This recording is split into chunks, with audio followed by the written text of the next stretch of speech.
नवजात है, नवजात बच्चा है। भाभी को फोन करके बुलाओ।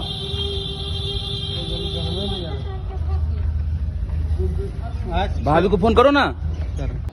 देखने के बाद मेरे मन में ये हुआ कि ये झोला आखिर किसका है, क्योंकि जिम खुल गया है, ऊपर बच्चे अपना व्यायाम कर रहे हैं। ये झोला किसका है? मैंने ऊपर से बच्चों को आवाज दिया, बच्चे नीचे आए, उनसे मैंने पूछा कि ये झोला किसका है।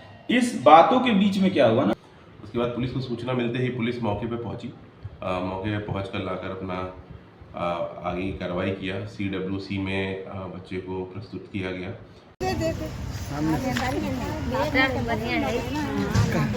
कहाँ मिली थी बच्ची? बच्ची कहाँ मिली थी? कहाँ मिली थी बच्ची?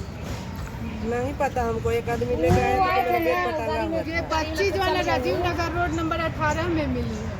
जी, किस स्थिति में थी? ये झोला में टंगी हुई थी। जी। एक जिम है वहाँ रोड नंबर 18 में, सुमन जी का, उन्हीं के जिम के आगे झोला में टंगी हुई थी। तो क्या 2 दिन पहले राजीव नगर में एक मासूम बच्ची मिली थी 8 नवंबर को। उससे संदर्भ में जो सरकारी प्रक्रिया थी, इसी अपना घर जो बिहार सरकार के समाज कल्याण विभाग के द्वारा संचालित है, यहाँ पूरी की गई। बच्चे को गोद लेने के लिए अनेक लोग आगे आ रहे हैं, लेकिन वो बच्ची अभी अरुणोदय जो इसी संस्था से जुड़ी हुई एक सरकार की संस्था है, पालना घर, इसमें मासूम बच्चे को, नवजात शिशु को पाला जाता है, जिसके अभिभावक नहीं हैं किसी कारण से। वो आज अरुणोदय नासरीगंज दीघा के मिथिला कॉलोनी में अरुणोदय नाम की एक संस्था है जो सरकार से संबंधित है, उसी संस्था में यही बच्ची पल रही है। पूरी जानकारी के लिए इस वीडियो को सब्सक्राइब करें और पूरा देखें। नमस्कार दर्शकों, आप देख रहे हैं पिछले 8 तारीख को पटना में एक घटना घटी थी। मासूम बच्ची 2-3 दिन की, जिसे लावारिस छोड़ दिया गया था और उसे देखने वाले, उसे पाने वाले और उसे अपना घर को समर्पित करने वाले जो व्यक्ति हैं, सौरभ जी, एक जिम संचालक हैं, प्रशिक्षक भी हैं। आज हम उन्हीं से उस बच्ची के विषय में बात करेंगे और सारी प्रक्रिया में जो जो उलझन को झेलते हुए इस घटनाक्रम को देखे हैं, उस पर हम उनसे विस्तार से बातचीत करते हैं। ये बताइएगा, 8 तारीख को कब, कैसे बच्ची को अब देखें?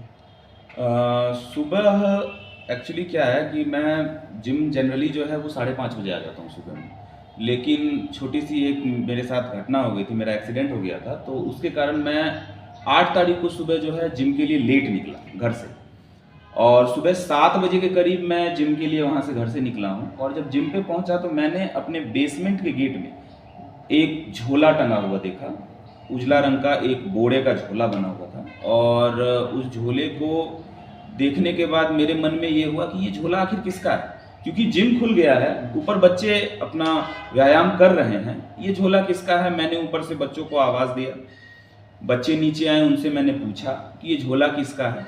इस बातों के बीच में क्या हुआ ना कि उस झोले में हलचल सी हुई। हलचल होने के बाद एक बच्चे के रोने की आवाज़ आई, तो मैंने अपने साथ जो मेरे स्टाफ वगैरह थे उनको मैंने बोला आप एक वीडियो बनाओ और मैं थोड़ा जाके देखता हूँ उस झोले में क्या है, क्योंकि संदिग्ध झोला है तो डायरेक्टली जाके उसको हम नहीं छू सकते थे।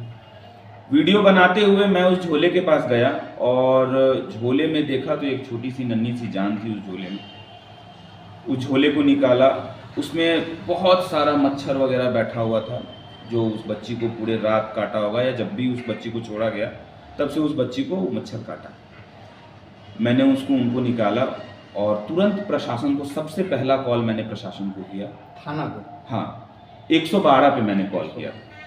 112 पे कॉल करके 112 को बुलाया, जिम में ही बुलाया। तब तक मैंने उस बच्ची का फीडिंग वगैरह का जो भी व्यवस्था था मुझे करना, वो सब मैंने करके बच्ची को दूध वगैरह पिला दिया।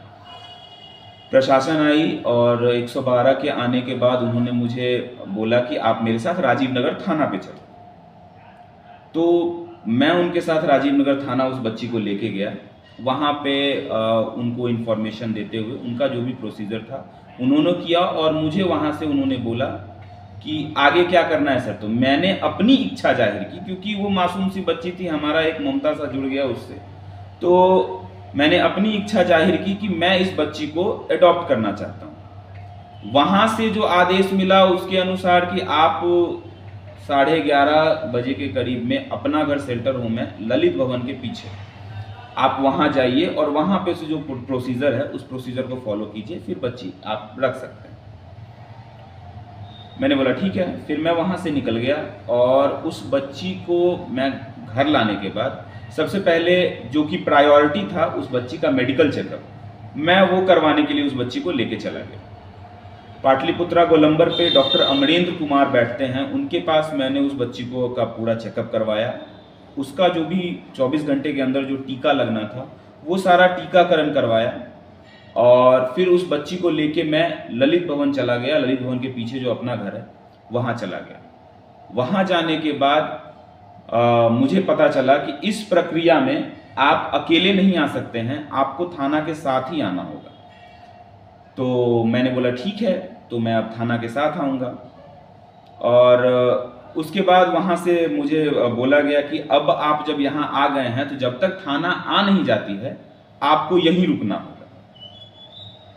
थोड़ा सा मुझे ये मेरे मन में थोड़ा खटका कि आप एक तो मैं आपके पास आया हूँ बच्ची को देने के लिए, जो कि आपका प्रक्रिया है, उसके बाद आप मुझे यहाँ पे, मुझे ऐसा खुद में फील हो रहा था कि आप मुझे अरेस्ट करके रख रहे हो कि जब तक थाना नहीं आएगा तब तक मैं आपको छोड़ूंगा नहीं। मैं वहाँ से निकल गया और थाना से मुझे फ़ोन आया था उसी टाइम जब मैं निकल रहा था। मैं बोला मैम मैं यहाँ से निकल चुका हूँ और मैं अपने घर पे हूँ, आपका जो भी प्रक्रिया है आप कंप्लीट कर लो, आप मेरे घर पे आओ, हम आपके साथ चलेंगे, हमारे तरफ से पूरा आपको कॉपरेशन रहेगा, आप उसके लिए तकलीफ मत लीजिए। तो फिर वहाँ से उन्होंने बोला कि नहीं आप एक काम कीजिए, आप घर मत जाइए, आप थाना पे ही आ जाइए। फिर हम वहाँ से थाना पे पहुँचे और थाना पे 1.5 घंटे बैठने के बाद, जो कि अब वो अपने पेपर वर्क में जिस चीज़ में लगे हुए थे, वहाँ से फिर हम थाना की गाड़ी में 2 महिला कांस्टेबल या फिर 1 कांस्टेबल एक एसआई के साथ हम लोग वहाँ से फिर से अपना घर गए और बच्ची को हमने वहाँ पे सौंप दिया। ठीक है ना। तो यही तो पूरा प्रक्रिया हुआ। उसमें आप जब दोबारे आपको वहाँ थाना के साथ गए तो उसमें आप पूरे परिवार के साथ थे? दोबारा जब हम गए तो हमारे पिताजी थे, हमारी पत्नी थी, हमारी भाभी थी, हम थे और हमारे एक अंकल थे। इसमें पूरे परिवार के साथ आप गए थे, जिसका मतलब है कि सारे परिवार वाले चाहते थे कि बच्ची आपके घर में आए? जी जी जी जी। जिस वक्त, मैं आपको इस पे बताता हूँ, जिस वक्त वो बच्ची हमें मिली हमारे घर में उत्साह का माहौल था। हमारी खुद की भी एक बेटी एक बेटा है। जब वो पैदा हुई थी उस समय जैसा उत्साह हमारे घर में था वही उत्साह 8 तारीख के सुबह 7:30 बजे के बाद हमारे घर में था कि हमारे घर में भगवान ने फिर से एक परी भेजा है, हमें एक मौका दिया है कि मानवता को दिखाते हुए उस बच्ची को उस परवरिश से पाले जिससे वो एक अच्छे मुकाम पे पहुंच सके। तो उत्साह का माहौल था। हमारे पिताजी बहुत उत्साहित थे। इवन हमारे दादाजी जो अभी 102 साल के हैं वो भी इतने उत्साहित थे कि वो कह रहे थे कि हम अभी तुरंत गांव से पटना आ रहे हैं ताकि हम उस बच्ची से मिलें, क्योंकि वो हम लोग का सीधा कहना था कि वो लक्ष्मी का रूप है, एक बार चरण स्पर्श उसका जरूर होना चाहिए।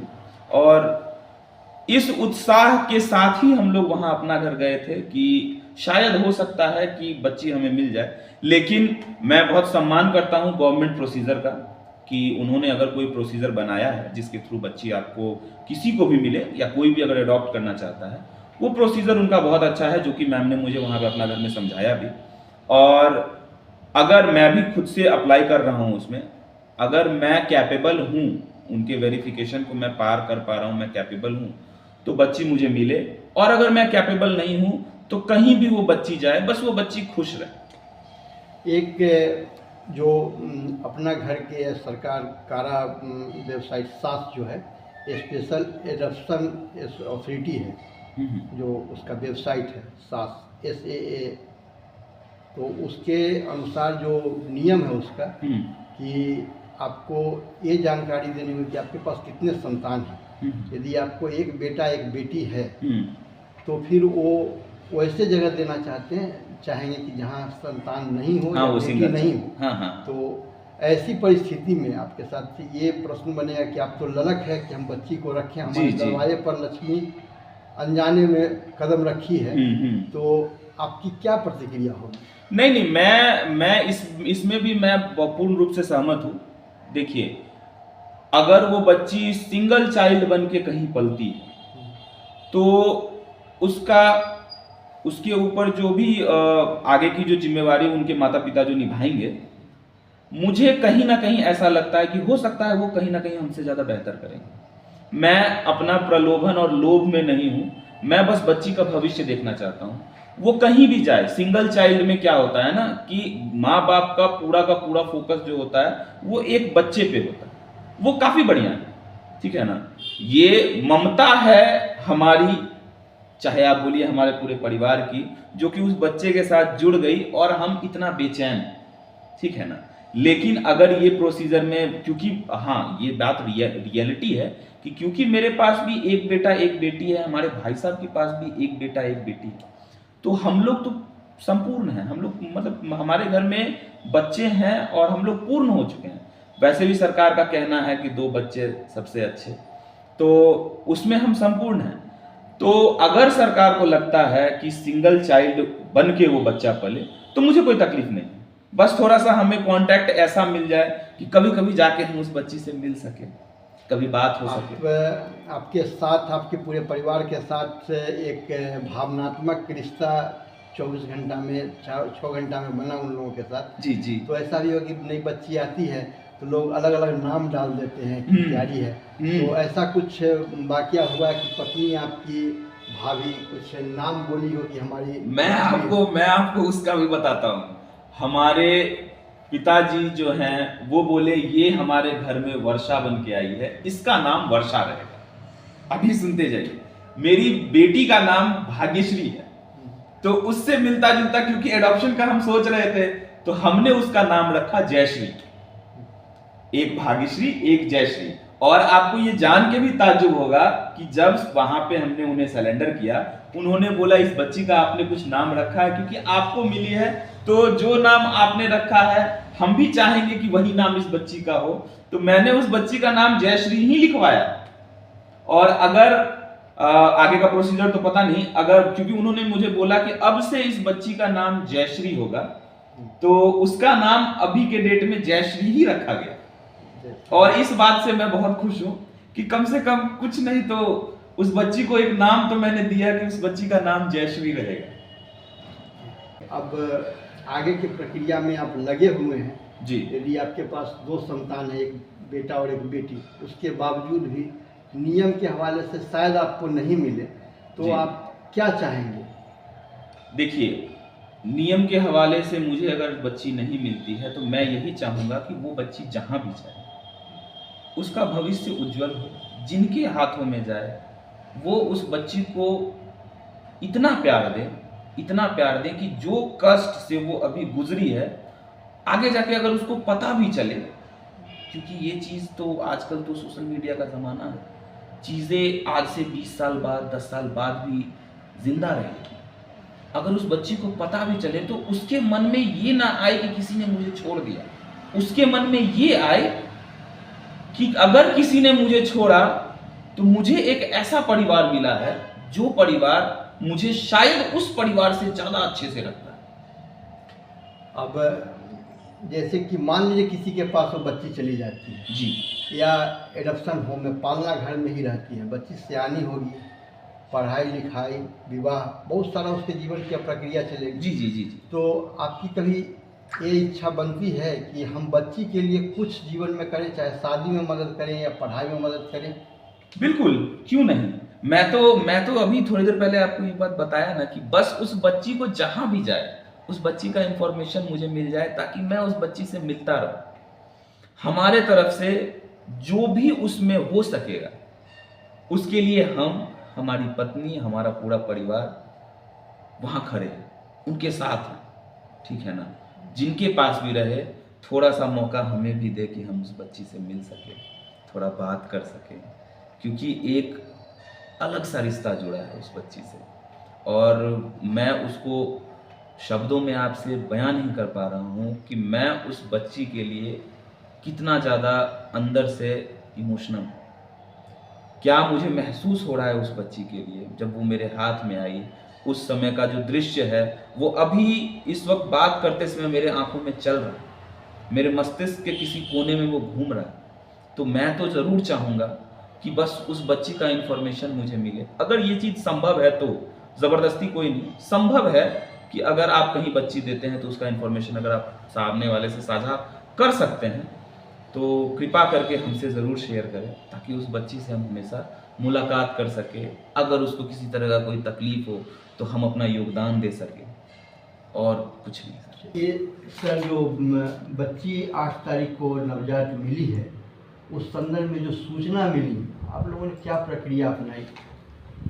सबसे पहले पुलिस को सूचना मिली कि गली नंबर 18 में एक नवजात शिशु जो जिसकी उम्र 2-3 दिन का ही रहा होगा, उसको एक झोले में टांग कर एक जिम के आगे बेसमेंट में टांग कर कोई इसके चले गए हैं। उसके बाद पुलिस को सूचना मिलते ही पुलिस मौके पर पहुंची। मौके पर पहुँच कर लाकर अपना आगे की कार्रवाई किया। CWC में बच्चे को प्रस्तुत किया गया और चाइल्ड वेलफेयर ऑफिसर भी आए थे। उसके बाद से आगे जो है जो भी अगर कार्रवाई है CWC अपना कर रहा है।